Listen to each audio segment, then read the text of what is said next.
Bitcoin forming a very important pattern here on the weekly. We've seen here that we've been consolidating for a very long time, ever since this candlestick here really on the 4th of March. Bitcoin price has been pretty sideways. Of course, if you zoom out here on the weekly, you see that all that panic, all that ups and downs, really, we're just in what is known as a bull flag pattern. What is the price target of this move? Could we be set for an explosive move, or we're going to need a bit of a pullback first? I'm going to break that down and a lot more. If you appreciate these updates, smash up the likes.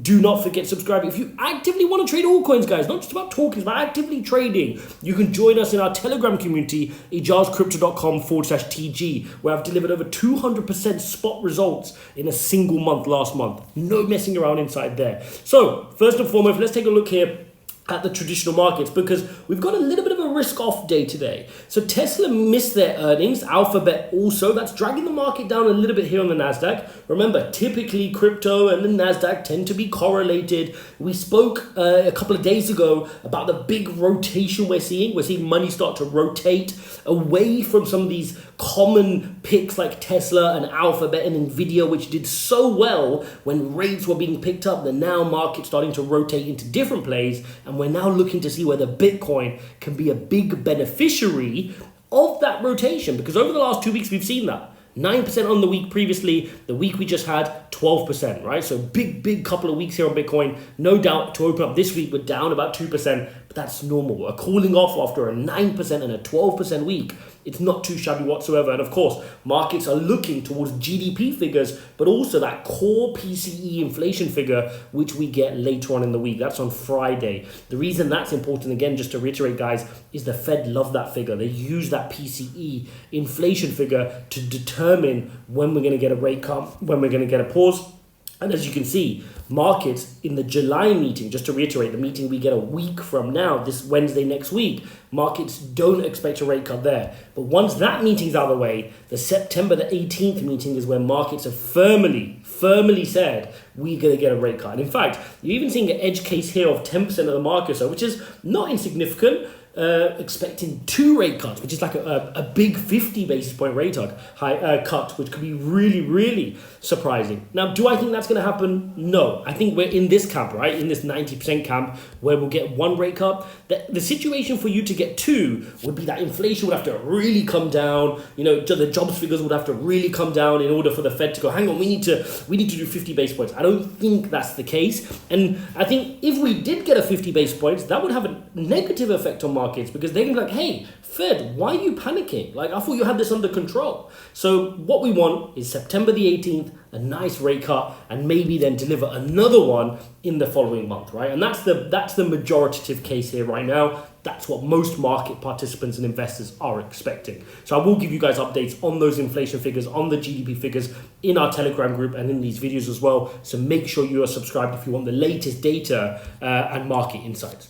The other thing worth mentioning here today is Ethereum ETFs have now opened up, and we've seen trading volume top $1 billion with 107 million dollars worth of inflows on the first day. Just to give you that as a comparison, guys, Bitcoin did 4.5 billion in trading volume on the first day and about 600 million in inflow. So you're talking about a fifth or a sixth of the size of the Bitcoin hype that came in. But again, we know ETFs are a slow burner, right? ETF don't just go crazy on day one. You do get strong day ones, but then after, it takes time for high net worth individuals to know that it's an option, for all of these banks and institutions like BlackRock, etc., Fidelity, to go tell their high net worth individuals that there's an Ethereum ETF now, there's a Bitcoin ETF. You guys can diversify some of your income as you're rotating away from your NASDAQ into your Dow Jones and into your Russell plays. Have you ever considered holding 1% of Bitcoin? Have you ever considered holding 0.5% of Ethereum? And this is the kind of volume that's going to start to come in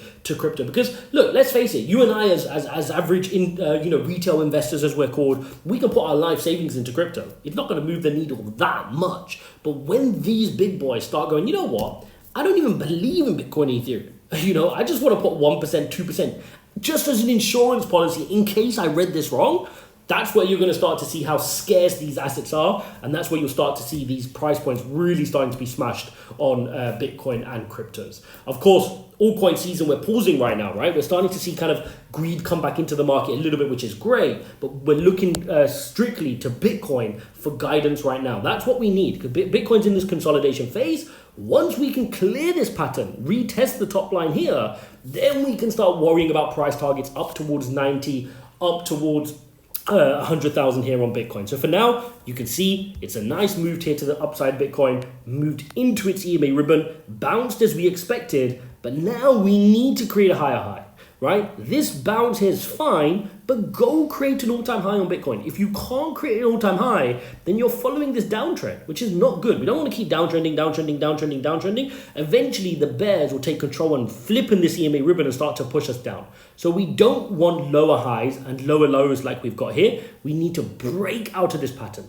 Break out of this pattern, get higher than our all-time high, break through 74,000, and onwards we go. Then the next leg up is going to be super, super exciting. So if you're looking for longs, this is the area you want to be looking at. Remember, there's a whole bunch of liquidations. We spoke about it in the previous video. About $17 billion worth of shorts will get liquidated if Bitcoin can return just to the 72,000 level, let alone working up towards the 74,000 level as well. Now, the downside case is we just can't, right? We can't get above this green line and we get rejected again, in which case we may need to come back down into our EMA ribbon, hopefully form a higher low, right? Hopefully we don't have to go as low as we did here in terms of 53,000, 54,000. Hopefully we can turn around a bit higher, right? 59. Let's say we turn around at 60 and then push above here. So that's the situation you want to be looking for here on Bitcoin. If we're struggling, come down, get a higher low, work your way back up, retest, and onwards and upwards we go. That's something like that is what we want. Of course, ideally, you just want to go straight here and play this scenario out. That'd be great. But if not, and we're failing, then we got to come down and get that higher low. We got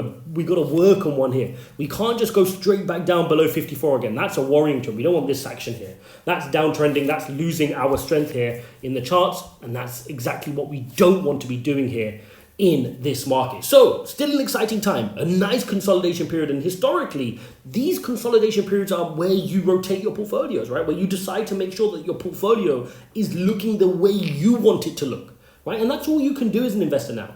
Make sure you've got an ideal picture of how you want your portfolio to look, and make sure you're getting it to that point. Because if Bitcoin breaks through 74, goes on its journey towards 90, 100, 150, and you're sitting there going, and all that time when Bitcoin was at 53, 54, 55, 56, I didn't get my portfolio in shape because I was too scared that we were going to go back down to 30. And I've seen this story so many times, just with different numbers, right? So really important, you get happy with your portfolio. Now is the time to do that. Whenever you're in a consolidation pattern, right? You're seeing, like I shared with you, in the stock market, people are rotating. They know that something's coming up. We're going to get a rate cutting cycle that could last a year, 2 years.